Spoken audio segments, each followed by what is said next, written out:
Hi, it's Steve. Today we'd like to show you how to change the lid switch on your top load washer. It's a really easy job. Let me show you how we do it. Now to do this repair, the first thing we'll need to do is to disconnect power to the washer. So either pull it far enough forward that you can unplug it, or locate the electrical panel, turn off the appropriate breaker, or remove the appropriate fuse. Now once we've done that, we will need to at least pull it far enough forward to access the retaining screws for the console that's secured to the main top. And once we've done that, we can access the part.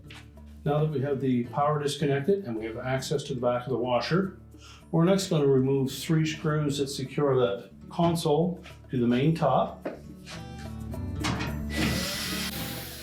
On some models, the console may need to be removed from screws across the top, but in this particular one, they're across the back. So next we'll take that control panel or console and just tilt it forward until we unhook these little feet on the front, and that will give us access to that lid switch. Our next step will be to disconnect the wire harness to that switch. So grasp the connector, now it's in there quite tight, so get a good grip on it and unplug it.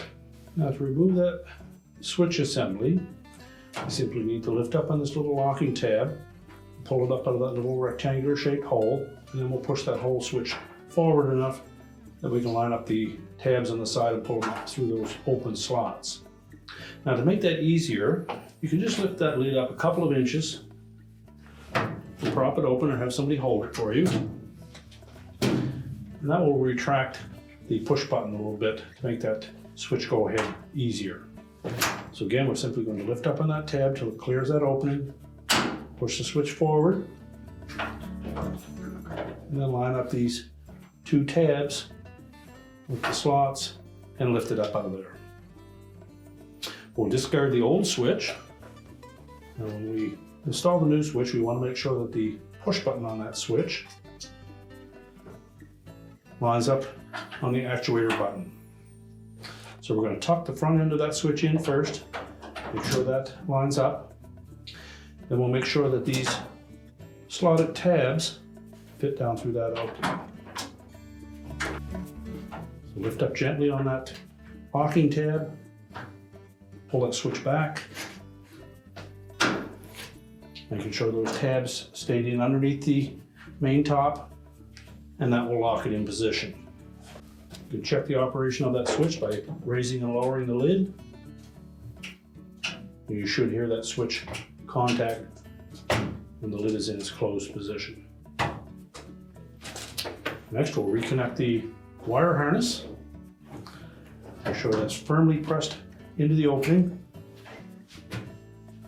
Then we'll line up the hooks on the front of that console with the openings in the cabinet. Make sure those are all engaged. Then just rotate that console towards the back, line up the 3 screw holes, and then we'll reinstall those retaining screws. So simply reinstall those retaining screws.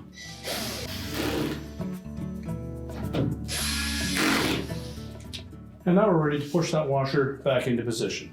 We're now ready to reconnect the power, and our repair is complete.